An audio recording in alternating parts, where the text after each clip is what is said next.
Hey dudes, what's going on? Beast here, bringing you 2 games from Call of Duty World War II. So the game just started, and I did miss the very first kill of the game where I actually spawned in on a guy's back. So no joke, I spawned in and there was a guy right in front of me. Now this is a free-for-all, so I decided to mix it up tonight. I heard that guy over there. I decided to mix it up tonight because Team Deathmatch is getting a little stale for me, and I just felt like, you know, my style of play kind of suits a free-for-all style of play, and I've always done fairly well. I know not a lot of people play free-for-all, but my style has always done well for me in free-for-all, so I just figured I'd play it. Also, it's kind of nice that if you get up into the top 3, it counts as a win, so you don't, as long as, I mean, there's 8 people, and as long as you place in the top 3, that counts as a win. So with that logic, I didn't lose any games. But yeah, so these are the 2 new guns. So I actually do not have the Sten, which is the first gun that I'm going to use. I don't have it, but I do pick it up in this game, and I do go on a 10 kill streak with it, and so I used it for a little bit.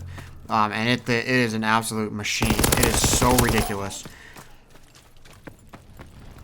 Absolutely ridiculous. So a little bit about the Sten. It's a gun that was produced by Britain during World War II. They made almost 4 million of them in that time period. And basically the Sten was, see, here it is right here. So this is the Royal Skull version. This is the version that T. Martin got, but this is the version with the crown on the back, and the firing bolt on the right is actually a skull, which is really sick. But yeah, here I'll let you hear this first kill with it for a second, so you can judge for yourself how sick it is. It's sick.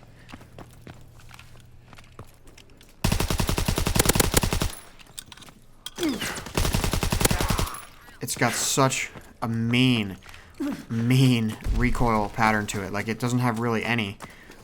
And it's so sick. I heard him too. So anyway, it's a gun that was made by Britain when they were basically facing invasion from Germany. This is after Germany had captured France and was just doing some stuff to everybody in Europe. And they were worried that they were going to get invaded, and their standard rifle at the time for their infantrymen was a bolt-action rifle capable of 15 rounds per minute, which is really only a round every 4 seconds, which is really terrible. I'm considering that when you look at the Sten, hold on, I just had it pulled up right here. So when you consider that the Sten had about 500 to 600 rounds per minute worth of firing capability, which is pretty insane. Considering they were doing 15. And I heard him here somewhere. So, I mean, dude, this thing is just absolutely rocking. It's so good. I can't wait to get it. So yeah, but basically the reason they did this was the Brits were buying as many Thompson submachine guns as they could from the United States during the war. The United States was just pumping them out, pumping them out, and the Brits were just buying them all up. But once first of all, it wasn't enough to meet their demand, and then secondly, once the United States got into the war, then there was even more demand on those factories in the U.S. So the British really needed their own solution, and so they came up with the Sten. It was designed by 2 guys. Oh man, their last name was Turpin, and I had it right here. I think it was Sterling. No, Shepard. Sorry. So Shepard and Harold Turpin. So Shepard S. Turpin, T, and then it was designed by Enfield conjunctively, so it was S-T-E Enfield, so Sten. But extremely cheap to manufacture, extremely cheap. So they said that at one point during the war, the British were able to make these guns with only one gun, only took 5 hours. 5 man-hours worth of work, which is absolutely ridiculous. Yeah, so see, I was running around and was doing some work with the gun, and then I pick up the bar and I get killed pretty much immediately. So, but they needed something that they could produce in mass numbers and very quickly, and that's where the Sten came in. It was produced really cheaply. It was known to be pretty unreliable and jam a lot. It was such a basic design. The firing, the bolt and everything were all completely open.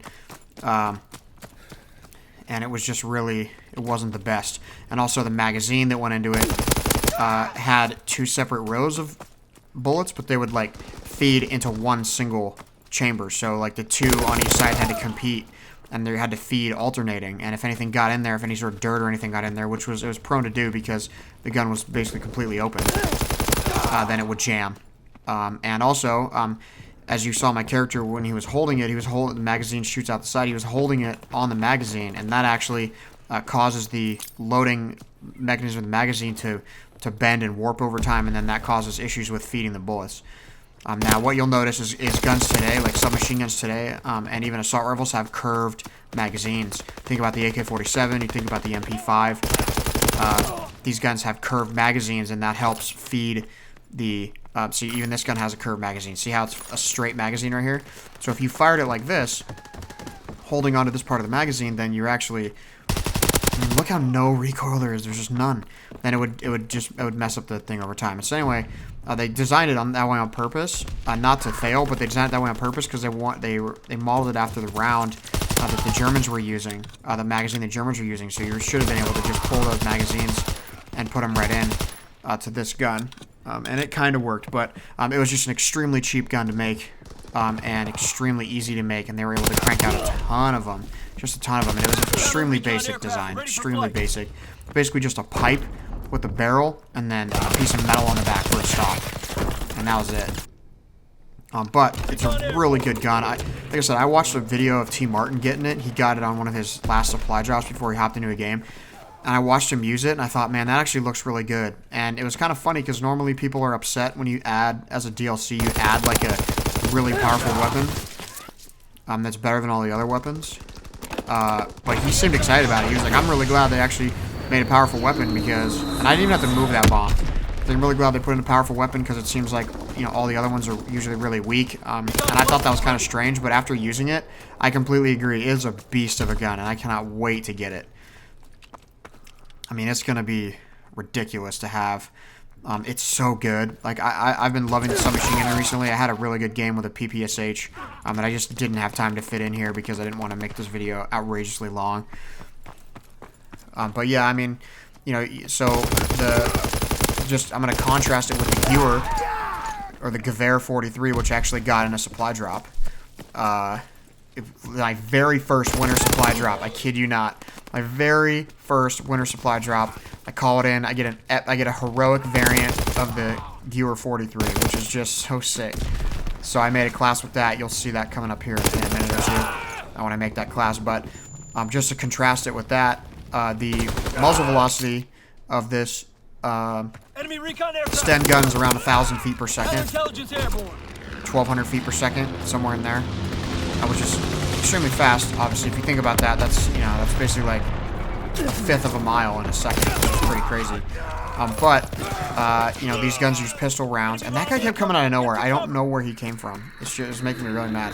But they use pistol rounds, so they're obviously not very accurate. The gun, the quote from one of the soldiers or whatever was like, this gun is known to be completely useless beyond 30 meters, which is really funny, because that's super close. It's like 100 feet or less. Officially, it said officially it says it's useless. Basically, its range. Let's try this again. Its range extends out to about 100 meters.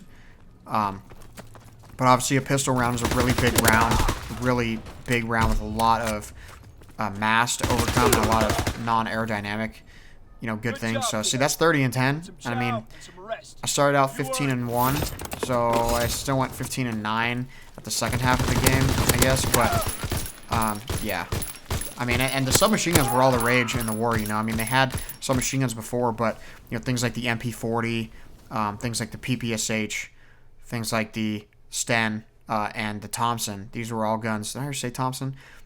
These were all guns that became really popular during World War II, just as a way to give soldiers a lot more firepower, but you know, at the cost of range. So here you go. You're gonna see me make a class with it right here. So it is Gewehr 43, and it is the Nobel 2, which is an epic. I think that was either an epic or heroic. I can't remember, but looks pretty sick. So by contrast to the 1,000 to 1,200 feet per second muzzle velocity of that last gun, the Gewehr 43 has a muzzle velocity of 2,500 feet per second. So now we're talking literally twice as far. So imagine how much more kinetic energy, how much more punch that gun is going to have when it hits you. I mean, if you're talking about a pistol round going at 1,000 feet per second, I think that's about standard for like how handguns shoot, but you know, you're basically automatic. And Sten used a 9mm cartridge. This used a 7.92mm cartridge, the Gewehr, which is slightly smaller. But obviously, any of you who know, you've seen a rifle bullet.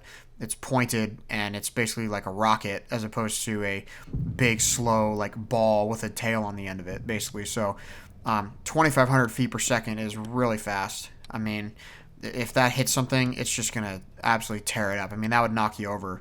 Free for all. You know, as opposed to pistol rounds. Like I heard someone say one time, someone who had experience with real guns said, you know, these movies are so dumb. You watch these guys and they get shot with like a 9mm pistol, or like James Bond pulls a little 38 special out of his boot. You know, it's a little small, little toy-looking pistol, and he shoots a guy, and the guy goes flying back. It's like, that would never happen, you know? You could basically empty a couple rounds into a guy's torso, and he wouldn't, like, fly back. But you imagine the power of a rifle round. I mean, you think about any of you who have seen the JFK assassination video, you see what happens to him. You know, he has this, like, he gets shot with this rifle round. There's, like, this pretty strong reaction where he flies forward and then, you know, comes back. So the Gewehr 43 is semi-automatic. This was a gun that was designed by the Germans. Pretty much the same, kind of the same reason that all the submachine guns were getting more. Like, they really wanted to add more firepower to their guys, because if you're talking about 15 rounds per minute in some of these bolt-action rifles, that's, you know, like the Kar 98 and stuff like that, that's not really all that great. And, you know, I mean, you're basically only a couple of steps above a musket at that point, which is pretty terrible.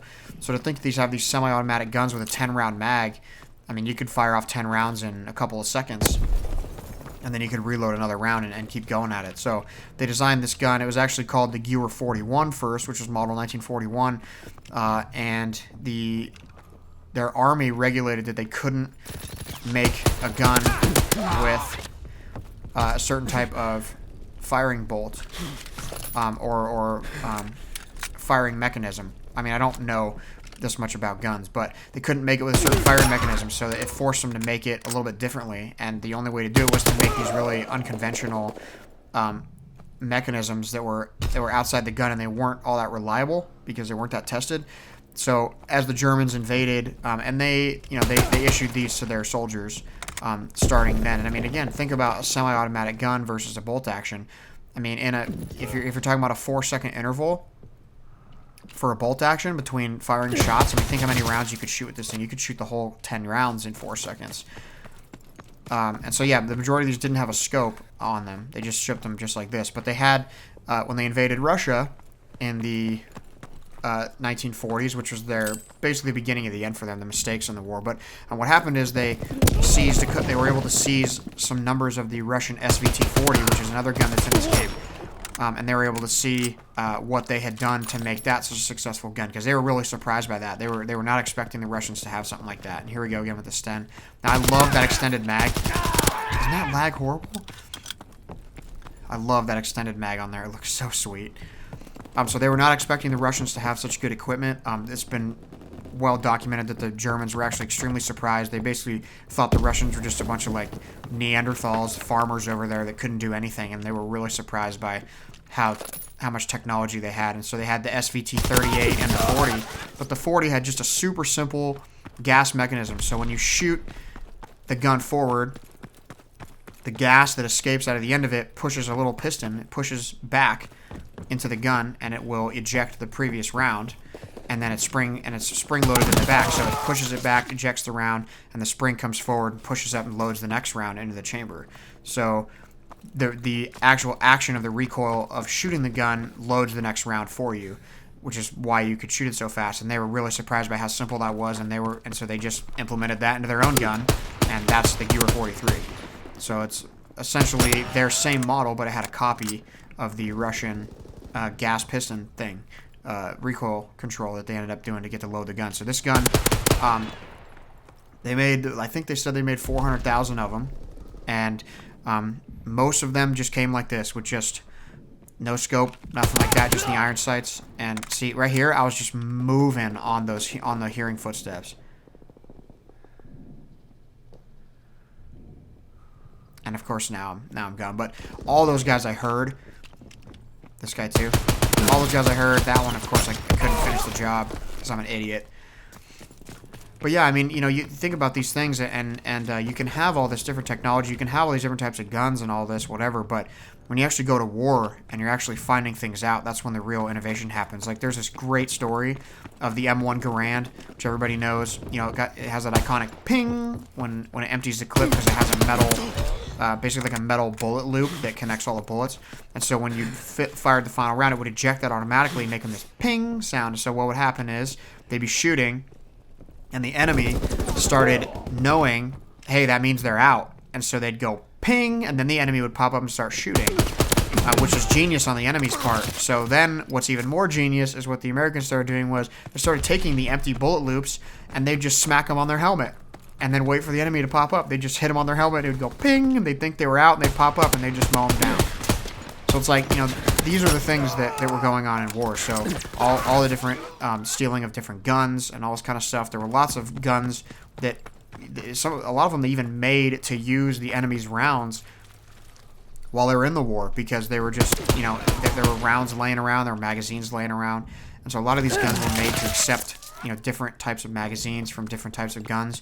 It just makes it a little bit easier also to just, you know, arm your troops. But this gun, I remember this gun from Call of Duty World at War, and this thing was ridiculous. I was super excited to use it.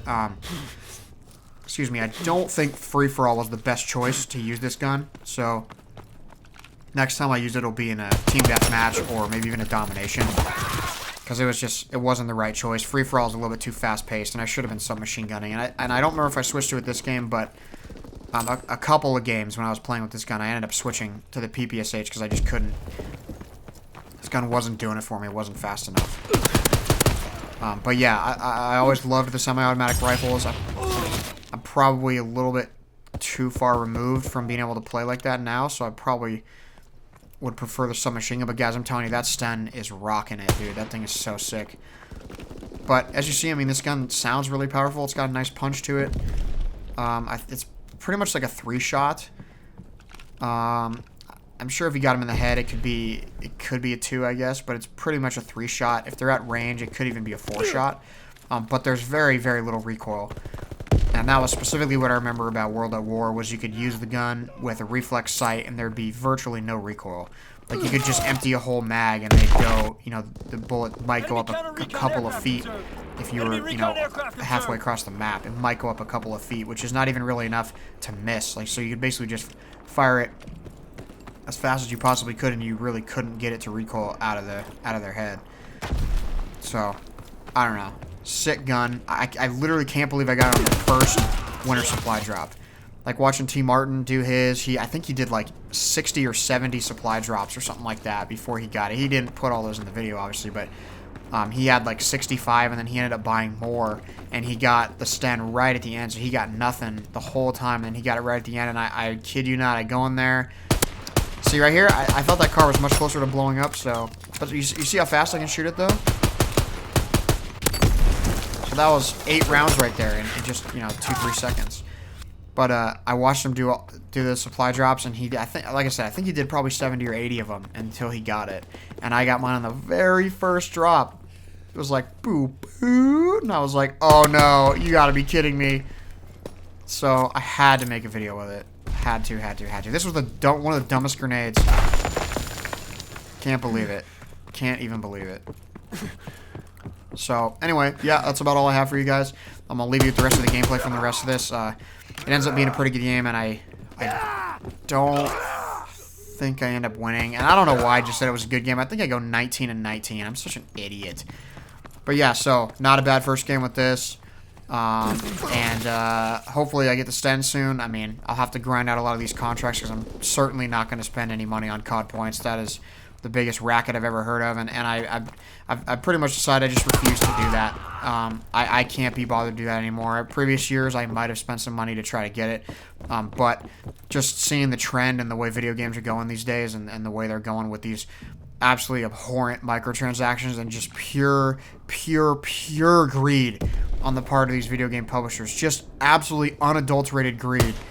Just the most disgusting, unimaginable use of power and just yanking us around, just jerking us around like we're just a bunch of little kids, and it's really got me upset, honestly. I mean, that's a whole topic for a whole other video. I mean, that could be a whole video in itself, but just I'm sick of getting jerked around by these guys who just, you know, want to make as much money as possible at any cost possible, and they don't care at all about whatever this product is. I mean, it doesn't matter that they're selling a video game. They might as well be selling trucks, pickup trucks, or they might as well be selling, you know, white bread or bowling balls, because all they're trying to do is get the most money out of us possible, and the product doesn't matter. They don't care that they're producing a game. Sledgehammer's the one that cares about the game. Activision could care less. They ram it down our throats, these microtransactions, and they make billions of dollars a year in microtransactions, so they're not going anywhere. But at least I can do my part and refuse to partake in these microtransactions. So, last little part of the video here is a little treat for you guys.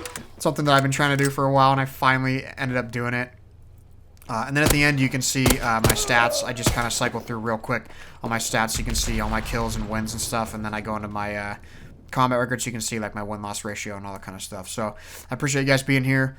If you like my content, hit the subscribe button. I'm trying to upload as often as possible. I did miss a day recently, but it's been a little much. And here we go. Here we go. It's been a little much trying to get a video up every single day. It's kind of worn me down a little bit, so I'm sorry I missed that one yesterday, but I'll continue and keep going as much as I can, and appreciate you guys. I hope I'll see you back here soon. Thanks, guys.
Remember your objective.